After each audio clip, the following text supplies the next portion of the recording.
تو نبی علیہ السلام نے خطبہ دیتے ہوئے فرمایا لوگوں آگاہ ہو جو میں بھی ایک انسان ہوں، قریب ہے کہ اللہ کا قاصد یعنی موت کا فرشتہ میرے پاس آئے اور میں اس کی دعوت قبول کر لوں. میں اپنے باتوں میں دو بھاری چیزیں چھوڑ کے جا رہا ہوں.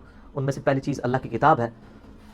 تم اللہ کی کتاب کو پکڑو، اس میں ہدایت ہے، اس میں نور ہے. اس کتاب کو پکڑو، اپنا تعلق اس کتاب کے ساتھ مضبوط کرو. اللہ کی کتاب اللہ کی رسی ہے، جو اسے پکڑے گا وہ ہدایت پہ ہوگا، جو چھوڑ دے گا گمراہ ہو جائے گا.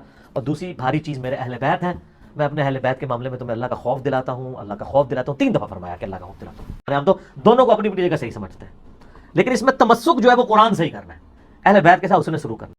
جو لوگ اس حدیث پہ متعلق بات کرتے ہیں وہ اس حساسیت ان کو اس بات سے بھی ہے کہ اس میں لفظ خلیفتین آیا کہ جو دو جانشین، ٹھیک ہے نا، کہ رسول پاک صلی اللہ علیہ وآلہ وسلم نے استخلاف کیا اہل بیت طاہرین علیہم الصلوۃ والسلام کو، تو وہ اس کو تضعیف کرنے کی کوشش میں ہے. پہلی تو بات ہے یہ جو آپ روایت پیش کر رہے ہیں نا، اور آپ کہہ رہے تھے کہ ہو سکتا ہے علی بھائی کو پتہ نہ ہو. جناب علی بھائی کو آج سے 10 سال پہلے کی یہ روایت پتہ ہے. یہ روایت انتہائی کمزور ہے مسند احمد کی. اس میں شریک القاضی مدلس ہیں اور ان سے روایت کر رہے ہیں. وہ ثقہ اور صدوق راوی ہیں لیکن وہ تدلیس کرتے ہیں. اور مسلم کے مقدمے میں ہے کہ مدلس کی آنے والی روایت سما کی تصریح کے بغیر قبول نہیں ہوگی. ان کی جتنی روایتیں مسند احمد میں 2-3 جگہ پہ آئی ہے وہ سب کے سب شریک القاضی جو ہیں وہ ان سے روایت کر رہے ہیں اور سما کی تصریح نہیں ہے، لہذا وہ روایت ہوگی کمزور. حالانکہ یہ بات تواتر کے ساتھ ثابت ہے، ٹھیک ہے نا. جن احادیث میں رسول پاک صلی اللہ علیہ وسلم نے فرمایا انی تارک فیکم من اخذتم به لن تضلوا بعدی ابدا، کتاب اللہ و عترتی اہل بیتی، کہ میں تمہارے درمیان چھوڑ کے جا رہا ہوں کہ اگر ان کی اتباع کرو، چھوڑ کے جا رہا ہوں. یعنی وہ مرتے وقت انہوں نے یہ کب کہا؟ انہوں نے حجۃ الوداع میں کہا اور غدیر میں کہا، 2 مقامات. اس مزید بھی کہا ہوگا، لیکن 2 مقامات پر یہ بالکل اپنی موت کی خبر دے کر، اور یہ خود استخلاف ہوتا ہے. اگر آپ رسول پاک صلی اللہ علیہ وآلہ وسلم ایک معاشرے کے لیڈر ہیں اور کہہ رہے ہیں کہ میں بہت جلد مرنے والا ہوں، یہ تو کہ انہوں نے خبر دی تھی حجۃ الوداع میں اور حدیث غدیر خم میں اپنے موت کی، یہ تو ثابت ہے، مقرر اسانید کے ساتھ ثابت ہے. میں نے اس پہ بہت ساری حوالے جات دکھائے، انہوں نے کہا ہے. تو یہ بہت واضح بات ہے کہ یوشک ان یاتینی رسول ربی فاجیب، کہ بہت قریب، یوشک یعنی بہت قریب، اللہ تعالیٰ کی جانب سے فرشتہ مرگ آئے گا، ملک الموت آئے گا اور میں اجابت کر دوں گا. اللہ مجھے آپ کے ساتھ اس دنیا سے چلے جائے گا. وَإِنِّي تَارِكٌ فِيكُمْ، اور میں تمہارے درمیان چھوڑ کے جا رہا ہوں.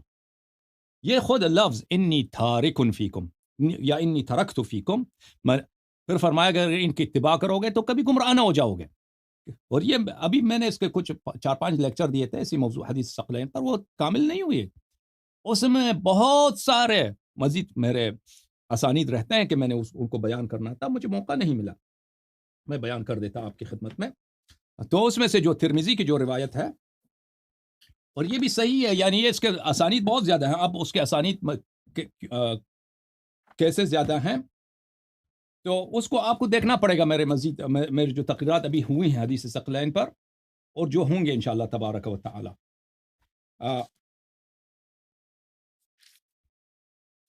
دیکھیں عزیزو، یہ کتاب سنن ترمذی ہے، سنن الترمذی.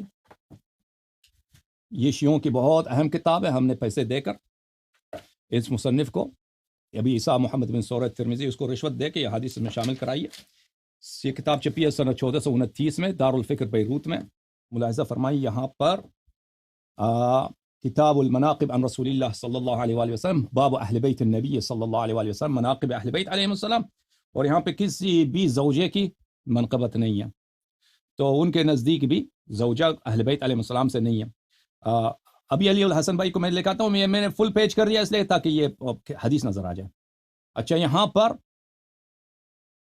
جابر سے روایت ہے کہ میں نے رسول پاک صلی اللہ علیہ وآلہ وسلم کو روز عرفہ اسوام کے ناقے پر خطبہ دیتے ہوئے دیکھا. یا ایھا الناس انی ترکت فیکم. ترکتو کا کیا مطلب ہے میرے عزیزو؟ ترکتو کا مطلب یہ ہے کہ میں آپ کے درمیان چھوڑ کے چلا گیا. میں آپ کے درمیان چھوڑ کے، ترکتو میں چھوڑ کے چلا گیا، یہ صیغہ ماضی ہے. یہ نہیں کہ میں چھوڑ کے جا رہا ہوں، میں چھوڑ کے چلا گیا، یعنی میری موت اتنی قریب ہے. ترکتو، میں آپ کے درمیان. یہ عزیزو یہ وصیت ہے، یہ استخلاف ہے. اچھا پھر جملہ دیکھیے عزیزو، ترکتو فیکم من ان اخذتم به، کہ اگر ان سے تم اخذ کرو، اگر تم ان سے اخذ کرو، ان سے سیکھو، ان کی پیروی کرو، لن تذلوا، کبھی تم گمراہ نہ ہو جاؤ گے. کتاب اللہ و عترتی اہل بیتی، کتاب اللہ اور میرے عترت طاہرہ میرے اہل بیت علیہ السلام. پھر اگلے صفحے پہ دیکھو، حدیث نمبر 3813، زید ابن ارقم سے روایت ہے کہ انی تارکن فیکم ما ان تمسکتم به لن تضلوا بعدی، میں تمہارے درمیان چھوڑنے والا ہوں، میں تمہارے درمیان چھوڑنے والا ہوں، یعنی ان قریب میں آپ کے درمیان سے مر جاؤں گا، چلا جاؤں گا۔ احدہما اعظم، اگر ان کی اتباع کرو گے کبھی میرے بعد گمراہ نہ ہو جاؤ گے۔ تو یہ جملہ جو ہے نا عزیزو، کبھی میرے بعد ان کی اتباع کرو گے تو کبھی گمراہ نہ ہو جاؤ گے، یہ امر بالطاعہ ہے، یہ استخلاف ہے، یہ خلیفتین کا دوسرا ہی جملہ ہے۔ آپ لوگ شریک کے جو حدیث ہے اس پہ نزاع کر رہے ہیں کیونکہ اس میں خلیفتین کا ذکر ہے، خلیفہ یعنی جانشین۔ تم اس احادیث کو دیکھو دوسرے اسانید کے ساتھ، وہ بھی وہی ہے، اس میں بھی امامت کا حکم ہے، یعنی میں تمہارے درمیان چھوڑ کے جا رہا ہوں، اب لیڈرشپ کس کا ہوگا؟ پہلی لازمی بات ہے، سب سے بڑا نزاع یہی ہے کہ نبی صلی اللہ علیہ وسلم کے بعد لیڈر کون ہے، قائد کون ہے، کس کی اتباع کرنی ہے؟ وہ صحابہ پہ کو کہہ رہا ہے، ہمیں تو نہیں وہ ڈائریکٹلی کہہ رہا ہے، ہمارے لیے بھی یہ حکم ہے صحابہ کو کہ اگر ابو بکر، عمر، عثمان، ان سب کو کہ اگر ان کی اتباع کرو گے تو کبھی گمراہ نہ ہو جاؤ گے۔ ٹھیک ہے، تو فرمایا کتاب اللہ حبل ممدود من السماء الى الارض، کتاب اللہ وہ رسی جو آسمان سے زمین تک لمبی ہے، پھیلی ہوئی ہے، کھینچی ہوئی ہے، وعترت اہل بیت، اور میری عطرت میرے اہل بیت، ولن يفترق حتى يرد علی الحوض، اور یہ دونوں کبھی ایک دوسرے سے الگ نہیں ہوں گے، قرآن اور اہل بیت۔ فانظروا کیف تخلفون فیہما، دیکھو تم میرے بعد ان کے درمیان کیسے تم ان کے ساتھ برتاؤ کرو گے۔ کہنے کا مقصد یہ ہے عزیزو کہ یہ جملہ کہ میں تمہارے درمیان چھوڑ کے جا رہا ہوں اور کبھی گمراہ نہ ہو جاؤ گے، یہ صریح ہے استخلاف میں، استخلاف یعنی جانشین کی تعین کرنے میں رسول پاک صلی اللہ علیہ وسلم، کیونکہ قرآن اس زمانے میں جمع بھی نہیں تھا نا، اکثر صحابہ تو ابھی تازہ مسلمان ہوئے ہیں، 2 سال آخر میں اکثر لوگ مسلمان ہو گئے تھے، ان کو قرآن کا اتنا نہیں پتا تھا، قرآن جمع بھی نہیں تھا، قرآن کسی اور کے اور پیغمبر صلی اللہ علیہ وسلم نے بھی فرمایا کہ قرآن میرے اہل بیت سے کبھی الگ نہیں ہوگا، تو یہ ایڈریس بھی دے رہے ہیں کہ قرآن بھی لینا ہے تو کن سے لے لو، یہ صریح ہے، اور اسی بات پہ تصریح کیا علماء نے کہ یہ بات دلالت کر رہی ہے اہل بیت علیہ السلام کی امامت کی۔ ملاحظہ فرمائیے عزیزو، یہ شرح الطیبی علی مشکات المصابیح، تالیف الحسین بن عبداللہ الطیبی، کتاب چھپی ہے ریاض مکہ مکرمہ میں، جلد نمبر 1۔ یہاں پر میں آپ کے سارے پوائنٹس کا جواب دوں گا، ذرا تسلی سے سنیے علی الحسن بھائی۔ حدیث نمبر 6000 وہ آپ کے پوائنٹس کی طرف آ رہا ہوں، 6153 یہی حدیث انہوں نقل کر رہے ہیں اور فرما رہے ہیں وَمَعْنَ التَّمَسُّكْ بِالْقُرْآن، قرآن سے تمسک کا مطلب یہ ہے العمل بما فیہ، قرآن میں جو محتوا ہے اس پہ عمل کرنا، وَهُوَ الْاعْتِمَارُ بِأَوَامِرِهِ، قرآن کے اوامر کی طاعت، اعتمار یعنی امر کو قبول کرنا، حکم قبول کرنا، وَالْإِنْتِهَاءُ عَنْ نَوَاهِهِ، اور قرآن جو نہیں کرتا ہے اس سے آگے نہیں بڑھنا، اس کو قبول کرنا، وَالتَّمَسُّكْ بِالْعِطْرَةِ، عطرت سے تمسک کریں، اس کا کیا مراد ہے؟ محبتہم والاہتداء بہداہم وسیرتہم، بھلی، اور اس سے مراد یہ ہے کہ ہم عطرت کی محبت کریں اور ان کی ہدایت سے محتدی ہو جائیں، ان کی ہدایت کی اتباع کریں، ان کی سیرت کی اتباع کریں۔ عزیزو یہی مطلب ہے امامت کی کہ ان کی ہدایت انہی سے لینا ہے، ان کی سیرت پہ چلنا ہے، ہدایت یہی مطلب ہے۔ حالانکہ رسول پاک صلی اللہ علیہ وسلم نے کسی طرح کا تفریق نہیں کیا کہ اہل بیت علیہ السلام میں تمسک کرو، قرآن اور عطرت میں تمسک کرو، اور اس زمانے میں عرض یہی ہے کہ قرآن مجموع نہیں تھا، یہ بہت اہم ہے۔ اور پھر اس کے بعد طیبی صاحب فرماتے ہیں وَإِنِّي تَارِكٌ فِيكُمْ، تارکن کا مطلب ہے اشارۃ الی انہما بمنزلۃ التوأمین الخلفین عن رسول اللہ صلی اللہ علیہ وسلم، رسول پاک صلی اللہ علیہ وسلم کا یہ جملہ مبارکہ کہ میں تمہارے درمیان چھوڑ رہا ہوں، یہ اشارت ہے اس بات پر کہ یہ دونوں، یہ قرآن اور عطرت، یہ توأم بولتے ہیں، دو جڑواں ہوتے ہیں، یہ خلف بولتے ہیں جانشین کو، کہ یہ 2 جڑواں جانشین ہیں، 2 جڑواں جانشین ہیں رسول پاک صلی اللہ علیہ وسلم کے بعد، ان رسول اللہ 2 جڑواں جانشین ہیں، یعنی حدیث یہ واضح ہے کہ حدیث ثقلین کی دلالت خلیفتین نہ بھی ہونا، لفظ خلیفتین اس سے مراد بھی خلیفتین ہے۔ اچھا،